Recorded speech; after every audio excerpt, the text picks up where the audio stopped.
তো আজকে ক্লাস 9-এর জীবন বিজ্ঞানের প্রথম চ্যাপ্টার জীবন ও তার বৈচিত্র্য। প্রথম চ্যাপ্টারের প্রথম পাঠটা তাদের পড়াবো। ঠিক আছে, চ্যাপ্টারের নাম হচ্ছে জীবন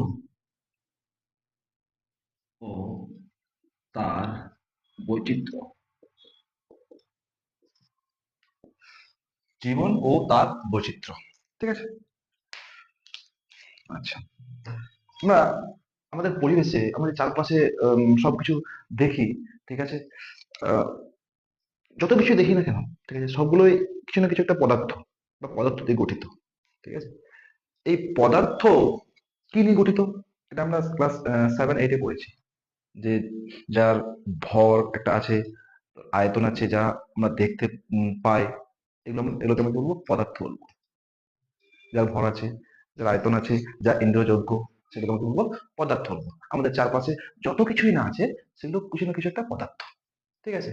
আর পদার্থ আমরা কাকে বলবো? যার ভর আছে, আয়তন আছে, যা আমরা দেখতে পাই, সেগুলোকে আমরা পদার্থ বলবো। পদার্থ আমরা দুভাগে ভাগ করি। পদার্থকে আমরা ভাগ করি দুই ভাগে। একটা হচ্ছে জড় পদার্থ, একটা হচ্ছে জীব পদার্থ। একটা হচ্ছে একটা জড় পদার্থ, একটা হচ্ছে জীবন। ঠিক আছে। একটা জড় পদার্থ, একটা জীবন। আচ্ছা, এখান থেকে কোশ্চেন আছে, জড় পদার্থ কোনগুলো আর জীবন কোনগুলো?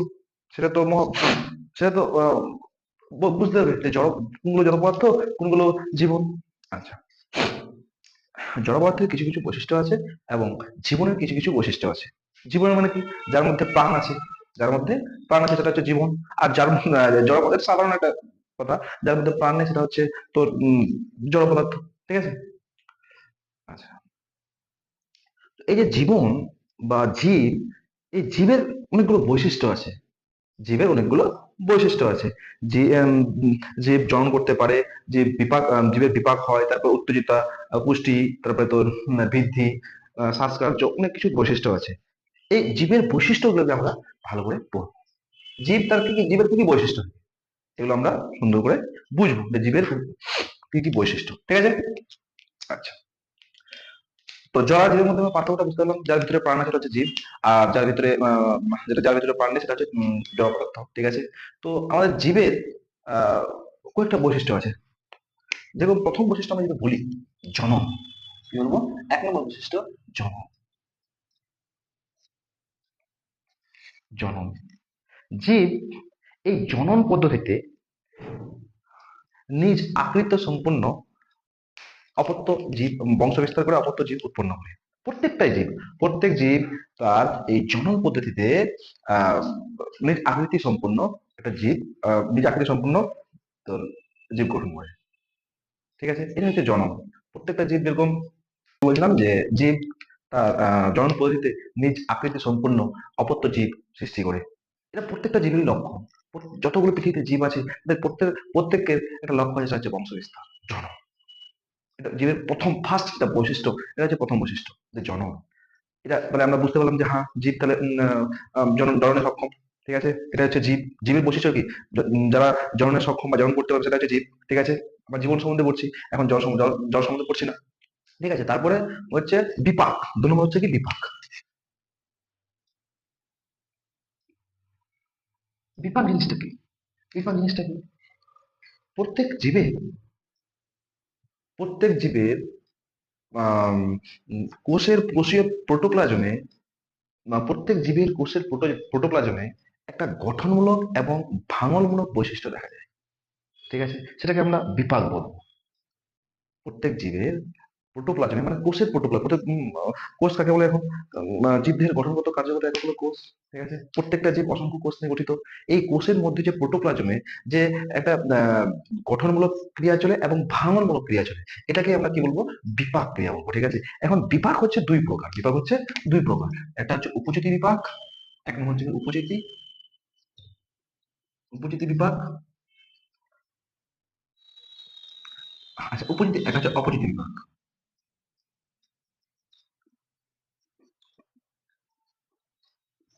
এবার এই উপচিতি বিপাক আমরা কি বলবো? উপচিতি বিপাক হচ্ছে যে যে বিপাকে সরল অণুগুলো, যে বিপাকে সরল অণুগুলো একসাথে যুক্ত হয়ে একটা জটিল যৌগ উৎপন্ন করে। সেটা হচ্ছে এবং এবং জীবের শুষ্ক ওজন বৃদ্ধি পায় যে বিপাকে সরল অণুগুলো, সরল যৌগগুলো একসাথে যুক্ত হয়ে একটা জটিল যৌগ উৎপন্ন করে, সেটাকে আমরা বলবো উপস্থিতি বিপাক। এবং জীবদেহের শুষ্ক ওজন হ্রাস পায় এবং জীবদেহে শক্তি যোগান দেয়, শক্তি স্টোর থাকে এই উপস্থিতি বিপাকের ফলে, শক্তিটা স্টোর থাকে, এটাকে আমরা বলবো কি উপস্থিতি বিপাক। উপস্থিতি বিপাক মানে কি আম, সরল সরল যৌগ কি করে, সরল যৌগ জটিল যৌগে পরিণত হয়।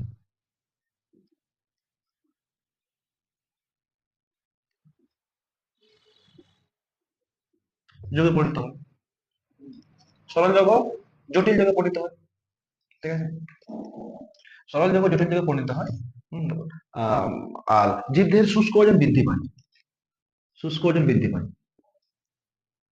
শুষ্ক ওজন বৃদ্ধি পায়, বৃদ্ধি পায়, ঠিক আছে। তারপরে আম, শুষ্ক ওজন বৃদ্ধি পায়, শক্তি জমা থাকে, শক্তি স্টোর থাকে এই উপস্থিতি বিপাকের ফলে। একটা উদাহরণ কি, যেমন হচ্ছে সালোক সংশ্লেষ।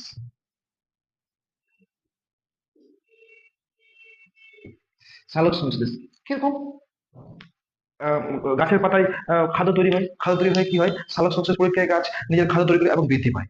এখানে শুষ্ক ওজন বৃদ্ধি পেলো, সরল যৌগগুলো বিভিন্ন ধরনের যৌগ একসাথে, সরল যৌগ গুলো যুক্ত হয়ে একটা জটিল যৌগ গঠন করলো পাতায়, এবং গাছের ওজনও বৃদ্ধি হলো এবং শুষ্ক ওজন বৃদ্ধি পেলো, ঠিক আছে।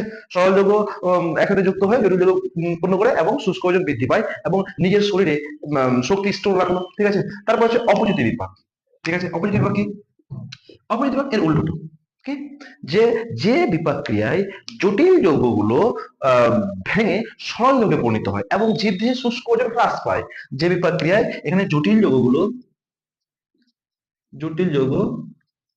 ভেঙে সরল যৌগে পরিণত হয়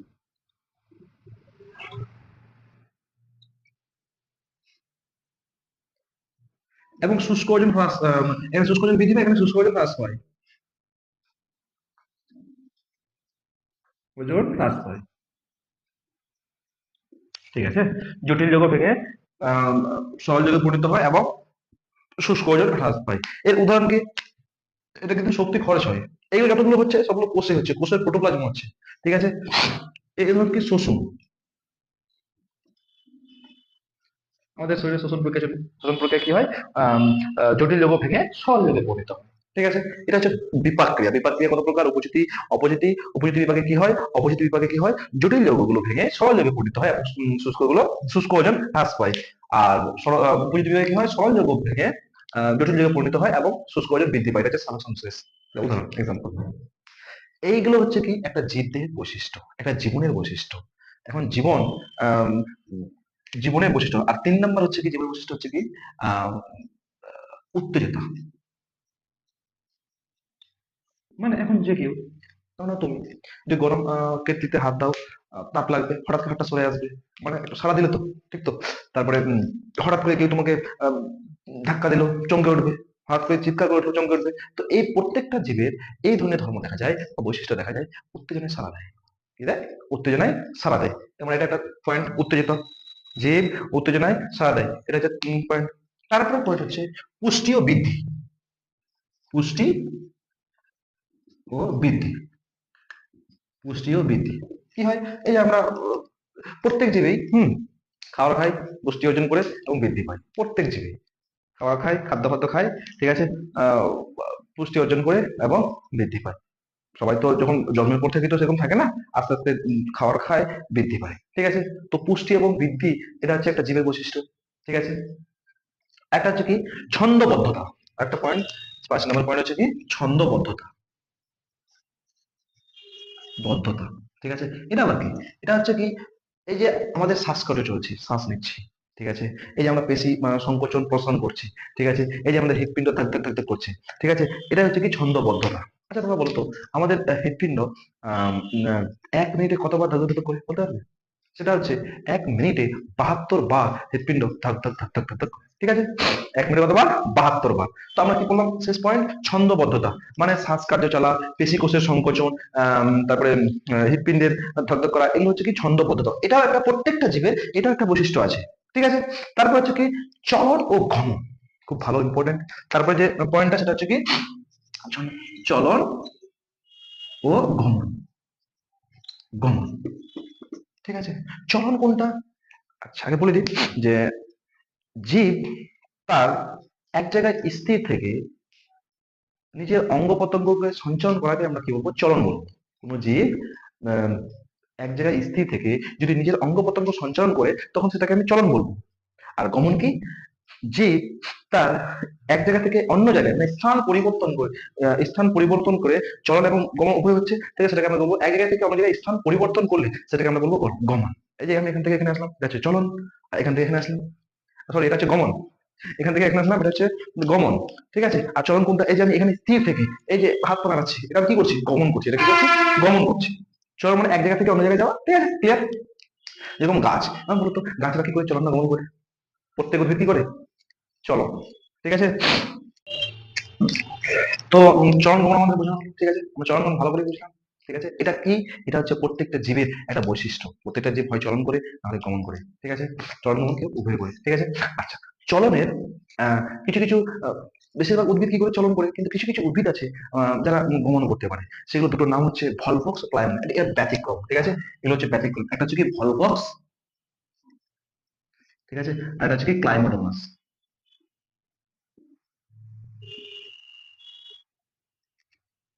ক্লামাইডোনাস। ঠিক আছে, একটা হচ্ছে ভলভস, একটা হচ্ছে ক্লাইমাটোনাস। ঠিক আছে, আর গমনে কিছু আছে, যে কিছু প্রাণী আছে যারা মানে গমন করতে পারে না। ঠিক আছে, সেটা হচ্ছে কি স্পঞ্জ আর সাগর কুসুম। সেটা হচ্ছে কি গমনে, সেটা হচ্ছে চলনের ব্যতিক্রম। আর গমনের ব্যতিক্রম হচ্ছে কি স্পঞ্জ আর সাগর কুসুম। ঠিক আছে, হলো, এটা এগুলো হচ্ছে ব্যতিক্রম। ঠিক আছে, তাহলে আমরা কটা পয়েন্ট বললাম? একটা, দুটো, তিনটা, চারটা, পাঁচটা, ছটা। ছটা পয়েন্ট বললাম কি? শুধু কার? আহ উম, জীবের জীবনের বৈশিষ্ট্য। ঠিক আছে,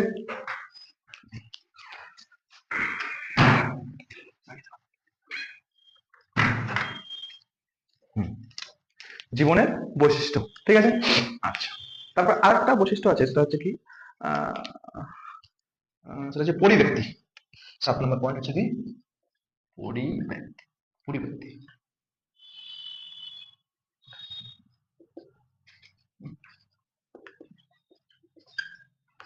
পরিব্যক্তি, পরিব্যক্তি জিনিসটা কি? পরিব্যক্তি জিনিসটা কি? পরিব্যক্তি জিনিসটা হচ্ছে যে জিনের বৃহৎ এবং আকস্মিক স্থায়ী পরিবর্তনকে আমরা বলবো পরিব্যক্তি। ঠিক আছে, মানে জিন এখানে কি প্রত্যেক জীবের জিন থাকে, লবে পড়াবো জিন কি। তো প্রত্যেক জীবই থাকে।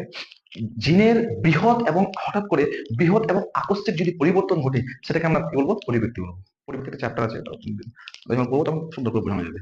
তারপরে 8 নম্বর চ্যাপ্টার হচ্ছে কি অভিযোজন। 8 নম্বর চ্যাপ্টার হচ্ছে কি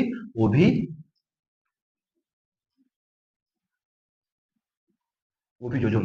ঠিক আছে, আট আট নম্বর যে পয়েন্টটা হচ্ছে সেটা হচ্ছে কি অভিযোজন, মানে যে তার পরিবেশের সাথে মানিয়ে নেওয়ার জন্য অভিযোজিত হয়। যেরকম মাছ, আগে হয়তো মাছের পাখনা ছিল না, তারা সাঁতার কাটতে পারতো না, কিন্তু আস্তে আস্তে অভিযোজিত হয়ে মাছরা এখন পাখনা হয়েছে, ঠিক কিনা? হয়তো। ঠিক আছে, এরকম সবাই এটা জানে জিরাফের গলা লম্বা কেন। আগে হয়তো লম্বা ছিল না, আস্তে আস্তে পাতা খাওয়ার জন্য লম্বা হয়েছে। এটা হচ্ছে কি অভিযোজন, পরিবেশের সাথে অভিযোজন করার ফলে এভাবে হয়েছে। ঠিক আছে, আচ্ছা, তো আম, আমরা কটা পয়েন্ট বললাম? জনন। জনন মানে বুঝতে পারলাম, আরেকবার বলে দিই। জনন মানে হচ্ছে জীব তার নিজের অপত্য বংশ বিস্তার, অপত্য জীব সৃষ্টি করে। একদম নিজের হুবহু অপত্য জীব সৃষ্টি করে। আর যেরকম আহ, আমের গাছ থেকে আমের গাছ হয়, লিচু গাছ হয় না। ওই জন্য বলে যে অপত্য জীব সৃষ্টি করে একদম নিজের আহ নিজের মতো একদম। ঠিক আছে, আচ্ছা, তারপর হচ্ছে বিপাক। বিপাক কথা বললাম, উপজিত বিপাক আর অপজিত বিপাক সুন্দর করে বোঝানো হলো। তারপর হচ্ছে উত্তেজিত, পুষ্টি, বৃদ্ধি, ছন্দ, এগুলো হচ্ছে কি আহ জীবনের বৈশিষ্ট্য। জীবনের বৈশিষ্ট্য। ঠিক আছে, আচ্ছা,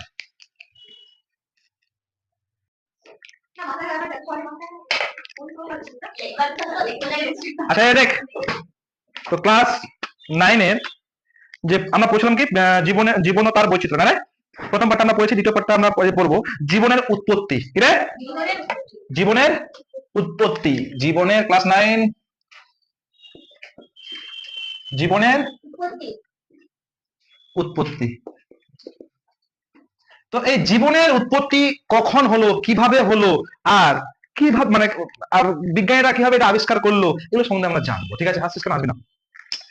তো এই যে জীবন মানে কি প্রাণ, লাইফ, ঠিক আছে, লাইফ, ঠিক আছে। আমরা এখানে বলছিলাম না যে জীবনের বৈশিষ্ট্যগুলো কি কি বৈশিষ্ট্য জানিস তো?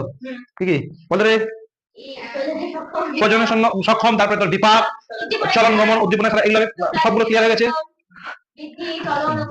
হ্যাঁ হ্যাঁ হ্যাঁ হ্যাঁ হ্যাঁ। তো এই যে পৃথিবীতে প্রাণের সৃষ্টি কখন হলো, ঠিক আছে, কখন হলো?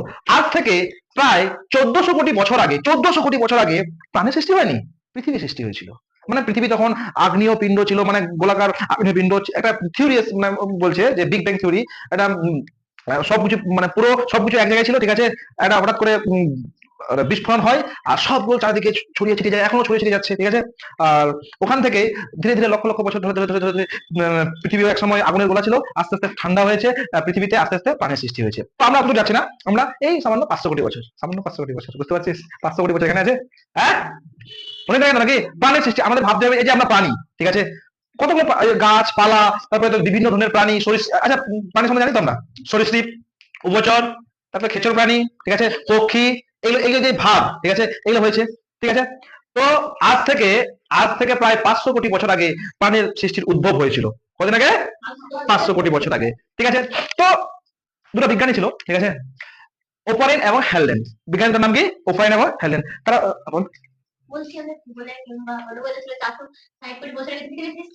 হাত দেখ, ব্যাপারটা হচ্ছে এখানে কেউ এক্সাক্ট ডেটটা বলতে পারবে না, ঠিক আছে, আনুমানিক বলতে হবে, আনুমানিক 400 বা 500 কোটি বছর, হ্যাঁ আনুমানিক। ইতিহাসে দেখবি কিছু কিছু ব্যাপার, যেমন তোর প্রাচীন ভারতের ইতিহাস পড়তে হয় কিনা, তখন আনুমানিক আনুমানিক দেয়, ঠিক আছে, কেউ বলতে পারে না হ্যাঁ কত বছর আগে, সেখানে তো লেখা ছিল না, কিছু না, কেউ বলতে পারে না, এটা অনুমান করে নেওয়া হয়, ঠিক আছে। হ্যাঁ, তো আমরা অনুমান করছি যে 500 কোটি বছর আগে প্রাণের সৃষ্টি হওয়ার উদ্ভব হয়েছিল, ঠিক আছে, বা 400 কোটি বছর আগে, ঠিক আছে। তো ওপারেন হ্যান্ডেল মনে করছে যে অজৈব বস্তু থেকে কি তৈরি হয়, প্রাণের সৃষ্টি হয়েছিল। কে কে মনে করেছিল? ওপারিন এবং হ্যালডেন, ঠিক আছে। তো প্রথমে পৃথিবী কিনা যখন সৃষ্টি হয়, তখন পৃথিবীর চারদিকে তাপমাত্রা কত জানিস? তাপমাত্রা 5000 থেকে 6000 ডিগ্রি সেলসিয়াস। ভাবতে পারছিস 100 ডিগ্রি সেলসিয়াসে গরম জলটা ফুটে বাষ্পে পরিণত হয়। হ্যাঁ, সেটা কি করবি? সবার মুখে লাগাবে নাকি? হ্যাঁ, তো কি বললাম যে পৃথিবীর তাপমাত্রা তখন কি ছিল? 5000 থেকে চার, হ্যাঁ, ধরে এটা পৃথিবী একদম, এটা পৃথিবী চারদিকে একদম পুরো লাল লহলো লহলো করছে, লাল কালারটা করে দেয়। তো একদম লহলো করছে, ঠিক আছে। এখানে কি পানির অস্তিত্ব পাবো আমরা? না, পাবো না, ঠিক আছে, পাবো কি? পাবো না আমরা, ঠিক আছে। তো ওপারিন এবং হ্যান্ডেল হ্যান্ডেল কি বলবে বলতো যে অজৈব বস্তু থেকে তোর জীবের বা প্রাণের সৃষ্টি হয়েছে, ঠিক আছে। প্রথমে প্রথমে ভালো বুঝবি, কিন্তু প্রথমে যে প্রাণের যে সৃষ্টি হয়, তো মানে তোর এই যে হাইড্রোজেন, তারপরে কার্বন, নাইট্রোজেন, অক্সিজেন কিন্তু মুক্ত অবস্থায় ছিল না, অক্সিজেন মুক্ত অবস্থায় তখন ছিল না, ঠিক আছে। কার্বন, নাইট্রোজেন, ঠিক আছে, তারপরে এখানে হাইড্রোজেন, নাইট্রোজেন, কার্বন, অক্সিজেন ছিল, তো কিছুদিন কিছু মানে অনেক পরে এসেছে, এই অক্সিজেন কিনা অনেক পরে এসেছে, মুক্ত অবস্থায় প্রথমে পাওয়া ছিল না, ঠিক আছে। এই মৌলগুলো এরা ঘোরাফেরা করছিল, ঠিক আছে, প্রথমে, ঠিক আছে। এগুলো কোথায় ছিল বলতো? সব আমাদের পৃথিবীতে তোর সমুদ্রে ছিল। আর সমুদ্র তখন কি ছিল বলতো? গরম তরল সুপের মতো, যেরকম মোমোর সুপ আছে না, গরম গরম, তো পৃথিবীর সমুদ্র তখন গরম তরলের সুপের মতো ছিল, ঠিক আছে। মানে অ্যাকচুয়ালি কি হলো বলতো, যখন পৃথিবী একটা আগুনের গোলা, ঠিক আছে, আগুনের গোলাতে কি হয়, অনেকগুলো মৌল থাকে, তো ভারী মৌল থাকে, হালকা মৌল থাকে। আমরা ক্লাস এইটা মনে পড়েছি, সিএল সময় পড়েছি না, তো অপেক্ষাকৃত যেগুলো ভারী মৌল যখন পৃথিবী সৃষ্টি হলো কিনা, যেগুলো ভারী মৌল ওগুলো কেন্দ্রের দিকে চলে গেলো, আর যেগুলো অপেক্ষাকৃত হালকা মৌল ওগুলো মধ্যমে থাকলো, আর যারা একদমই হালকা তারা মানে ভূপৃষ্ঠে, আর যারা একদমই হালকা তারা উপরে বাতাসে ঘোরাফেরা করলো, ঠিক আছে, বুঝতে পারলি? তো প্রথমে এই মৌলগুলো, এই যৌগগুলো তোর কোথায় ব্যবহার করছিল? সমুদ্রে। কোথায়? সমুদ্রে। আর সমুদ্র ছিল কি হট, মানে খুব গরম ছিল, হট ডাইরেক্ট স্যুপ যেটা বলা হয়, ঠিক আছে, গরম তরল সুপের মতো ছিল। তখন এরা মুক্ত অবস্থা ছিল, হাইড্রোজেন, নাইট্রোজেন, কার্বন আর অক্সিজেন, ঠিক আছে। তারপরে ক্রমে ক্রমে সময়ের সাপেক্ষে কি হয়, কি হয় বলতো, এইগুলো থেকে কি হয়, CH4 হয়, CH4, ঠিক আছে। তারপর কি হয় বলতো, CH4, তারপর H2, H2, তারপর কি হয় বলতো, NH3, NH3, ঠিক আছে। এগুলো CH, এগুলো গঠন হয়, ঠিক আছে, ক্রমে ক্রমে ক্রমে ক্রমে আস্তে আস্তে আস্তে আস্তে, ঠিক আছে। তো আমরা, এটা হচ্ছে কি বলতো, এটা হচ্ছে জীবন সৃষ্টির আমাদের পড়ছি যেটা জীবন সৃষ্টির প্রথম ধাপ, ঠিক আছে, প্রথম ধাপ বা প্রাকৃতিক পৃথিবী প্রাণের সৃষ্টির প্রথম ধাপ বা জীবন সৃষ্টির আগে পরিবেশগত অবস্থা, ঠিক আছে। এই জীবন সৃষ্টির আগে পরিবেশ কি ছিল বলতো, কি ছিল? তো প্রথমে পরিবেশ কি ছিল বল? তাপমাত্রা কত ছিল? 5000 থেকে 6000 ডিগ্রি সেলসিয়াস, ঠিক আছে। আর মৌলগুলো মুক্ত অবস্থায় ছিল, হাইড্রোজেন, কার্বন, নাইট্রোজেন, অক্সিজেন, ঠিক আছে, এগুলো মুক্ত অবস্থায় ছিল, জলের তরল তরল সুপের মতো, ঠিক আছে, একদম পুরো সমুদ্র ছিল এগুলো, ঠিক আছে। তারপর হচ্ছে কি এই মৌলগুলো আস্তে আস্তে কি হয় তোর CH4, H2O আর NH3, CH, এগুলো হয়। এগুলো হচ্ছে কি প্রাণের সৃষ্টির পরিবেশ, মানে সৃষ্টির আগে পরিবেশগত অবস্থা, পরিবেশের এরকম অবস্থা ছিল, প্রাণ এখনো সৃষ্টি হয়নি, পরিবেশের এরকম অবস্থা ছিল। হ্যাঁ, পরিবেশ মানে কি রে, তখন তো পুরো আগুনের গোলা, ঠিক আছে, মানে পুরো তাপ তাপ আছে, তো আস্তে আস্তে সমুদ্রের যে গরম তরল সুপ এগুলো মুক্ত অবস্থায় ছিল, ঠিক আছে। আর আস্তে আস্তে আমরা জীবনের দিকে যাচ্ছি। প্রথম ধাপ এটাই যে জীবন সৃষ্টির হ্যাঁ কি? হ্যাঁ বল বল, কোনো অসুবিধা নেই, বল। হ্যাঁ সমুদ্র, আচ্ছা এই কথা বলি আমি তো ছিলেন বলে দিস।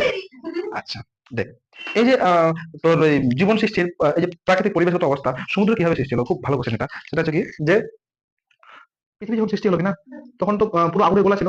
আস্তে আস্তে এই যে সমুদ্র মানে কি, জল, জল মানে কি রে বলতো, H2O, ঠিক না? H2 তো প্রথমে আমরা কি বললাম, হাইড্রোজেন আর অক্সিজেন পেলাম না এখানে, পেলাম তো। তো এখানে এই হাইড্রোজেন অক্সিজেন প্রথমে ছিল জলে, ঠিক আছে, মানে গরম তরল সুপে, তারপরে আস্তে আস্তে খেয়ে বাতাসে পাওয়া গেল। কোথায় পাওয়া গেলো? বাতাসে। যখন এই হাইড্রোজেন অক্সিজেন মিলে তোর বাষ্প আকারে তোর মেঘের সৃষ্টি করলো, হাইড্রোজেন অক্সিজেন মিলে কি করলো, মানে এটা তো জল নাকি, এটা মেঘের সৃষ্টি করলো, বাষ্প আকারে ভেপার সাথে মেঘের সৃষ্টি করলো, তখন ওখান থেকে বৃষ্টি, এমন বৃষ্টি হলো, তারপর সমুদ্র।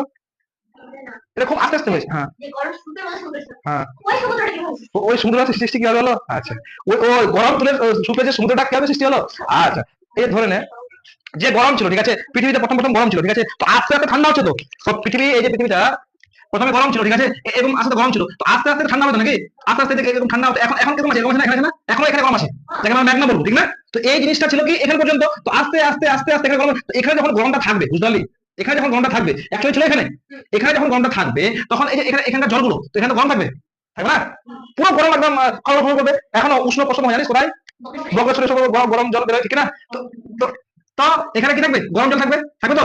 তো এটা হচ্ছে গরম তরলের সুখ, যেহেতু গরমটা এখনো পুরোপুরি ঠান্ডা হয়নি, ঠান্ডাটা মানে পুরোপুরি ঠান্ডা হয়নি, ওই জন্য গরম তরল শুরু হয়েছে। আর এখানে পাওয়া গেছে কি হাইড্রোজেন, তারপরে নাইট্রোজেন, তারপর অক্সিজেন, এগুলো, ঠিক আছে। এটা হচ্ছে জীবন সৃষ্টির আগের পরিবেশগত অবস্থা। জীবন সৃষ্টির আগে কি কি অবস্থা, তখন কি ছিল, কোনো প্রাণ ছিল, ছিল না। তখন কি ছিল, তাপমাত্রা কত ছিল, 5000 থেকে 6000 ডিগ্রি। তখন যে যৌগগুলো ছিল কি, মুক্ত অবস্থায় ছিল, যৌগগুলো এই যে কার্বন, হাইড্রোজেন, অক্সিজেন, এগুলো কি ছিল, মুক্ত অবস্থায় ছিল। তারপরে আস্তে আস্তে আস্তে আস্তে এরা একটা যৌগ গঠন করে, ঠিক আছে, বুঝতে পারলি। তারপরে তারপরে কি হয়, দ্বিতীয় ধাপে কি হয় বলতো, যে জীবন সৃষ্টির আদিরূপ, বা এই যে জীবন সৃষ্টির আদিরূপ কি হয়, তারপরে এগুলো, এগুলোতে কি তৈরি হয় বলতো, তৈরি হয় কার্বোহাইড্রেট,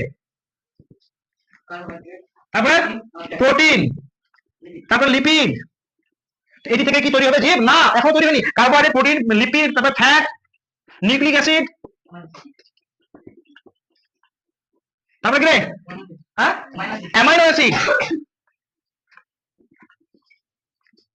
নিউক্লিক অ্যাসিড, তারপরে অ্যামাইনো অ্যাসিড, এগুলো তৈরি হয়। এগুলো হচ্ছে কি বলতো, জীবন সৃষ্টির কি রে, আদিরূপ, জীবন সৃষ্টির আদিরূপ, ঠিক আছে। মানে এরকম, মানে এগুলো আছে প্রথমে, ঠিক আছে, এরা আছে, এই কার্বোহাইড্রেট, প্রোটিন, লিপিড, ফ্যাট, এরা আছে। তারপরে এটা হচ্ছে কি সেকেন্ড, সেকেন্ড নাকি রে, এটা সেকেন্ড, এটা ফার্স্ট, ঠিক আছে, ফার্স্ট। থার্ডটা কি, থার্ডটা কি হয়, গাছ, এত তাড়াতাড়ি গাছে চলে আসলি।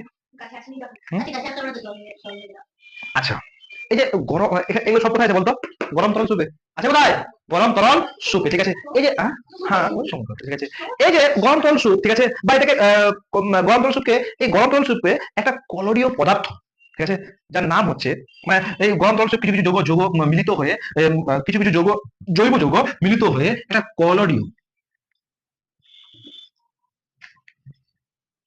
পদার্থ তৈরি করে, ঠিক আছে। সেই পদার্থকে, এই কলোরীয় যে পদার্থটা গরম তরল সুপ থেকে তৈরি হয়, সেই পদার্থকে এই ওপারিং নাম কি দেয় বলতো, কোয়াসারভেট। কি নাম দেয়, কোয়াসারভেট। কি নাম দেয়, কোয়াসারভেট। তো বলবে এই কোয়াসারভেট কে নাম দিয়েছিল, আর কোয়াসারভেট কি, এটা কিন্তু কোষ না, কোষ না, কোয়াসারভেট কিন্তু কোষ না, এটা নাম কে দিয়েছিল, ওপারিন। আর আরেকটা বিজ্ঞানী ছিল, ও কিন্তু এই জিনিসটাকে আলাদা নাম দিয়েছিল, বলতো কি বলতো, বলতে পারবি, হ্যাঁ, মাইক্রো না, মাইক্রোস্ফিয়ার। আর কি নাম দিয়েছিল, ফক্স, বিজ্ঞানী ফক্স, বিজ্ঞানী ফক্স কি নাম দিয়েছিল, মাইক্রোবস নাকি, মাইক্রোবস নাম, বিজ্ঞানী ফক্স দিয়েছিল মাইক্রোব, ঠিক আছে, বিজ্ঞানী ফক্স দিয়েছিল মাইক্রোবস নাম দিয়েছিল, ঠিক আছে। ওটাই কিন্তু, ওটাই কোয়াসারভেট আর মাইক্রোবস কিন্তু একই, ঠিক আছে। এই কোয়াসারভেট, এটা শুনে, এই কোয়াসারভেটের সাথে, কোয়াসারভেট কি একটা কলোরীয় পদার্থ, এটা ওই গরম তরল সুপে যৌগগুলো যুক্ত হয়ে কোয়াসারভেট হলো, ঠিক আছে। আর এই কলোরীয় পদার্থটাকে বলা হয় কি তোর, কোয়াসারভেট, ঠিক আছে। এই কোয়াসারভেটটা তোর, কোয়াসারভেটের সাথে একটা জিনিস যুক্ত হয়ে কি যুক্ত হবে বলতে পারবি, সেটা হচ্ছে নিউক্লিক অ্যাসিড, ঠিক আছে, নিউক্লিক অ্যাসিড। কোয়াসারভেটের সাথে কি যুক্ত হলো, নিউক্লিক অ্যাসিড যুক্ত হলো, কি যুক্ত হলো, নিউক্লিক অ্যাসিড, হ্যাঁ। আর তৈরি হলো আদিকোষ বা প্রোটোসেল বা আরএনএ, ঠিক আছে। তো এখানে দেখ কোয়াসারভেটের সাথে কি কি যুক্ত হলো, নিউক্লিক অ্যাসিড, কি রে, আচ্ছা, নিউক্লিক অ্যাসিড তাহলে দ্বিতীয় ধাপে তৈরি হয়েছে, ঠিক না, এই দ্বিতীয় ধাপে গরম তরল সুপের মধ্যে ছিল, ঠিক আছে। কোয়াসারভেটের সাথে নিউক্লিক অ্যাসিড যুক্ত হলো, তারপরে তৈরি হলো কি প্রোটোসেল, কি প্রোটোসেল বা আদি সেল, ঠিক আছে, বা আরএনএ বলতে পারিস, ঠিক আছে, আরএনএ তৈরি হলো, ঠিক আছে, আরএনএ তৈরি হলো, ঠিক আছে, বুঝতে পারলি তো। কোষটা এখনো তৈরি হয়নি, কোষের মতন একটা জিনিস তৈরি হয়েছে, আদর্শ কোষ কিন্তু আমাদের এখনো তৈরি হয়নি, কোষের মতো একটা জিনিস তৈরি হয়েছে, ঠিক আছে। তো এখন কোষ তৈরি কিভাবে হবে আমরা বলবো, দাঁড়া। বুঝতে পারলে কি? এবার আমরা 4 নাম্বার ধাপ, 3 নাম্বার তো বললাম প্রোটোসেল বা আদি সেল কিভাবে গঠিত হলো, তারপরে যে 4 নাম্বার কি বলতো, 4 নাম্বার হচ্ছে কি জীবনের নানা আদি অবস্থা। 4 নাম্বার কি জীবনের আদি অবস্থা, ঠিক আছে। কি হয়েছিল 4 নম্বরে, আমাদের কি তৈরি হয়েছে, কোয়াসালভার থেকে আমরা কি পেয়ে গেছি, তো প্রোটোসেল বা তোর এই আরএনএ আদি কোষ পেয়ে গেছি, আদি কোষ, ঠিক আছে, আদি কোষ কোষ পেয়ে গেছি, ঠিক আছে। তারপরে কি হবে বলতো, এই আদি কোষ থেকে কিনা তোর আদি কোষটাই হচ্ছে বা আদি কোষ থেকে তোর নিউক্লিয়াস বিহীন কোষ গঠিত হবে। কি গঠিত হবে? নিউক্লিয়াস বিহীন, নিউক্লিয়াস যে কোষ, আমরা এটা কি বলছিলাম, কোষের মস্তিষ্ক কাকে বলবো? নিউক্লিয়াসকে। তো যে প্রথম যে কোষটা তৈরি হয় সেটা হচ্ছে নিউক্লিয়াস বিহীন, নিউক্লিয়াস বিহীন বিহীন কোষ তৈরি হয়, ঠিক আছে। এই কোষটাকে আমরা বলেছি, একটা নাম শুনেছিস, সেটা হচ্ছে কি প্রোক্যারিওটিক কোষ, ঠিক আছে। তো নিউক্লিয়াস বিহীন যে কোষটা, আদি কোষ বা প্রোটোসেল থেকে কি তৈরি হলো, নিউক্লিয়াস বিহীন একটা কোষ তৈরি হলো, যেটা হচ্ছে কি প্রোক্যারিওটিক কোষ,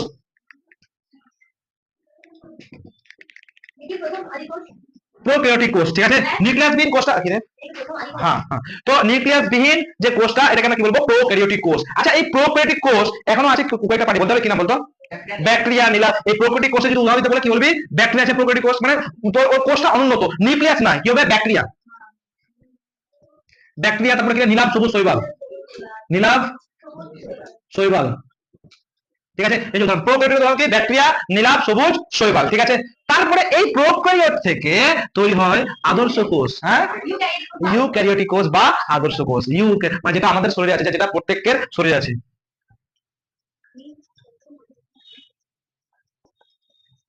বা আদর্শ কোষ, আদর্শ কোষ। এখানে কোষ তৈরি হলো, ঠিক আছে, কিন্তু কিন্তু জীব তৈরি হয়নি। কোষ তৈরি হওয়া মানে জীব তৈরি হওয়া। এই কোষ তৈরি হওয়ার পরে জীবের যে ভাগ হলো, মাথাটা খারাপ হয়ে গেল একদম, হলো কি সবজি, সবজি আর হচ্ছে পরভোজী। পরভোজী যতগুলো কিনে যারা গমন করতে পারে, যারা গমন করতে পারে হচ্ছে পরভোজী। আর সবজি মানে কি, সমস্ত ধরনের উদ্ভিদ, উদ্ভিদ আর সমস্ত ধরনের প্রাণী, ঠিক না। তো এই আদি কোষ থেকে তৈরি হলো সবজি উদ্ভিদ, মানে একটা না, লক্ষ লক্ষ, ঠিক আছে, অনেক গাছ এক প্রকার আছে, অনেক প্রকার গাছ, এগুলো অভিযোজনের মাধ্যমে আলাদা আলাদা গাছ হয়ে গেছে। তারপরে এই যে প্রাণ, কত রকমের প্রাণী আছে, কুত্তা, বিলাই, হাতি, গরু, যত ছাগল টাগল আছে, যত সব আছে, সব তৈরি হয়ে গেছে, বুঝতে পারলি। তো এখান থেকেই কিন্তু স্টার্ট। আমরা এসছি কোথা থেকে, ওই 4000 থেকে 5000 ডিগ্রি সেলসিয়াস পৃথিবী, ওখান থেকে লাস্ট পর্যন্ত এখানে এসে তারপরে প্রাণের সৃষ্টি আস্তে আস্তে হবে কোথায়, তো যদি বলে পরীক্ষায় প্রাণের সৃষ্টি প্রথম কোথায়, জলে না স্থলে, জলে, কোথায় হয়, জলে, বুঝতে পারলি। বুঝা লাগে? আর কোনো প্রশ্ন ক্লিয়ার হলো তো নাকি? ঠিক আছে। তো কোয়াসার বেটা কি বুঝালি, কোয়াসার বেটের সাথে নিউক্লিয়াস যোগ হয়ে পড়ে গেল, ঠিক আছে। আর কোনো ব্যাপার, কোনো কেচাল? হ্যাঁ, ঠিক আছে। আর কোনো কিছু বাকি থাকলো দাদা দেখে নিন তো। না, আমি দেখেছি কোনটা কোনটা কি বাকি থাকলো কিনা দাদা। পুরো